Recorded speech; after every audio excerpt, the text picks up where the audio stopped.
নমস্কাৰ বন্ধু, আপোনালোকে চাবলৈ আৰম্ভ কৰিছে এনি ভিউ ষ্টুডিঅ'ত মই শৰৎ গায়ন আৰু পোনপ্ৰথমে প্ৰতিজন অসমবাসীলৈ জনাইছোঁ ৰঙালী বিহুৰ আন্তৰিক শুভেচ্ছা।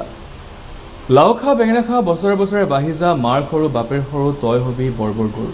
এতিয়া সমগ্ৰ অসমতে ৰঙালী গাদৰাৰ প্ৰস্তুতি দেখিবলৈ পোৱা গৈছে আৰু আজি গৰু বিহু। আৰু সেই গৰু বিহুৰ দিনা সমগ্ৰ অসমতে একেই পৰিৱেশ দেখিবলৈ পোৱা গৈছে। পুৱাৰ ভাগৰ পৰাই গোধনৰ শ্ৰীবৃদ্ধিৰ কাৰণে মাহ হালধিৰে গোধনক নোওৱা দেখিবলৈ পোৱা গৈছে। দেৰগাঁৱতো একেই পৰিৱেশ দেখিবলৈ পোৱা গৈছে আৰু দেৰগাঁৱত কণ কণ শিশুৰ পৰা আদি কৰি বৃদ্ধা প্ৰতিগৰাকী লোক ওলাই আহিছে পুৱাৰ ভাগতেই গোধনৰ শ্ৰীবৃদ্ধি কামনা কৰি গোধনক গা ধুওৱা দেখিবলৈ পোৱা গৈছে। আৰু ইয়াৰ দৃশ্য আমি দেখুৱাইছোঁ দেৰগাঁৱৰ দৃশ্য। আৰু দেৰগাঁৱৰ ইকৰণী গাঁৱৰ যুৱক যুৱতী কণ কণ শিশু ডেকা গাভৰু জীয়ৰী বোৱাৰী সকলো নৈ পাৰলৈ ওলাই আহিলে গৰু গা ধুৱাবলৈ। আৰু পুৱাৰে পৰা ব্যস্ত গাঁৱৰ ডেকাসকল মাহ হালধি কেৰেলা আদিৰে চাট বনোৱাত ব্যস্ত হৈ পৰিছে।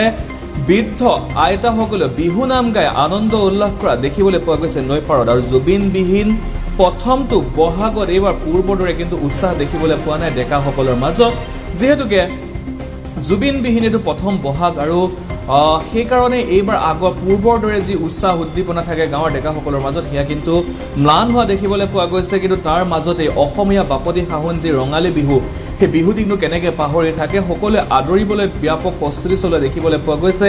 আৰু পুৱাৰ ভাগৰ পৰাই যিহেতু আজি গৰু বিহু আৰু সেই গৰু বিহু দিনা পুৱাৰ ভাগৰ পৰাই প্ৰতিটো প্ৰান্তৰ লগতে দেৰগাঁৱৰ ইকাৰণীৰ গাঁৱৰ যুৱক যুৱতী কণ কণ শিশু ডেকা গাভৰু জীয়ৰী বোৱাৰীসকলে নৈ পাৰলৈ ওলাই আহিছে, গৰু গা ধুৱাবলৈ ওলাই আহিছে।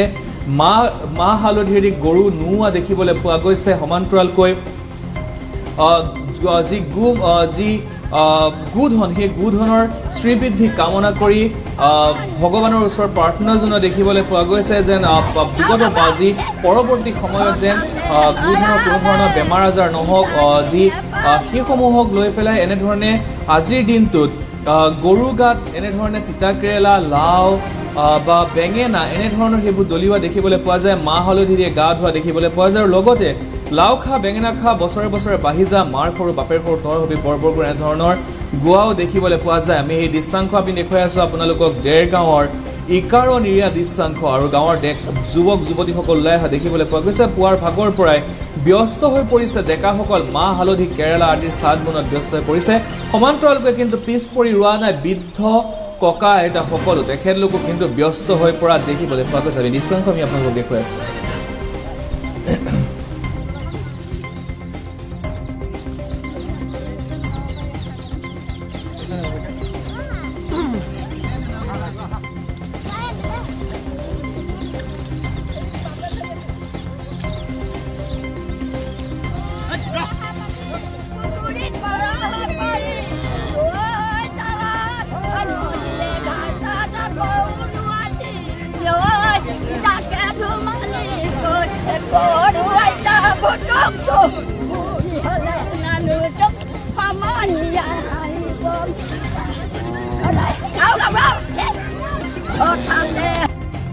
গৰু গাই নোৱালোঁ, নদীত গা ধুৱালোঁ, ধুৱাই এতিয়া আমি গৰু গাই এৰিলোঁ।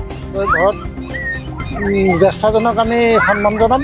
সন্মান জনাই আমি পৰম্পৰা যি ৰঙালী বিহু চলিছে আমি সেইমতে আমি চলি যাম। আৰু আপোনালোকৰ দিনৰ বিহু আৰু আজিৰ দিনৰ বিহু মাজত পাৰ্থক্য কি দেখিছে? পাৰ্থক্য আছে। আজিকালি বিহু আগতকৈ বহুত পৰিৱৰ্তন হ'ল আৰু নৱপ্ৰজন্মক আমি এইটো এটা মেছেজ দিছোঁ যাতে আগলৈকে এনেকৈ বিহু তেওঁলোকে জীয়াই ৰাখক, অসমীয়াৰ বাপতি সাহোন বিহুটি।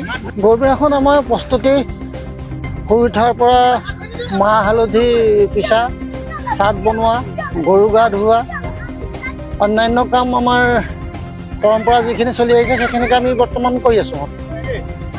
এখন 1 নং ইকাৰণী গাঁও পৰে। প্ৰতি বছৰ ধৰি এইবাৰ ৰাইজে একেলগে গা ধুৱাই শুভেচ্ছাটি সকলোৱে কুশলে থাকক আৰু ভালে যাওক তাৰ কামনাই আমি এই গৰু বিহু শুভেচ্ছা থাকিল। ৰাতিপুৱা মাহ হালধি পিচিলোঁ, গৰু গা ধুৱালোঁ, তাৰপাছতে থেকেৰা বেঙেনা কাটিলোঁ, চাট বনালোঁ, সকলো বনাই নৈত আনি গা ধুৱালোঁ। গা ধুৱাই এতিয়া আৰু পিঠা পনা চাহ খামগৈ আৰু সেয়াই আৰু কি ক'ম আৰু। বনালোঁ তিল পিঠা, পাতি পিঠা, ঘিলা পিঠা, সুতুলি পিঠা, বগা পিঠা আৰু তিলৰ লাডু, পকা মিঠৈ।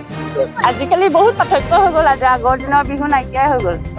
আমিতো জন্মৰ পৰাই দেখি আছো আমাৰ হয়তো পূৰ্বপুৰুষসকলে আগৰ পৰাই তেনেকুৱা এনেকে পৰম্পৰাগতভাৱে গৰু বিহুৰ যিটো পৰম্পৰা আমাৰ নদীৰ কাষত গোটেই সমূহীয়াকৈ গৰুখিনি প্ৰত্যেকৰে গৰু গাই যিখিনি গৰু আছে লৈ আহে আৰু নোৱাই ধুৱাই ইয়াতে গৰু গা ধুৱায় আৰু এটা ধুনীয়া পৰিৱেশ সৃষ্টি হয় আমাৰ 37 নেশ্যনেল হাইৱেৰ পৰা প্ৰায় 800 মিটাৰ আহিলে ইকৰাণী গেলাবিল ঘাট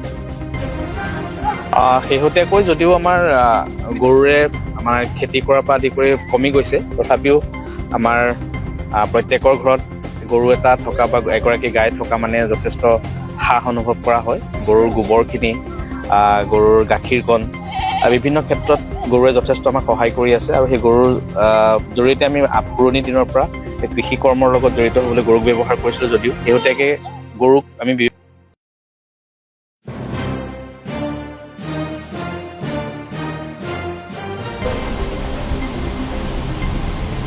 দেৰগাঁৱৰ পৰা হেমন্ত বৰাৰ ৰিপৰ্ট NE View।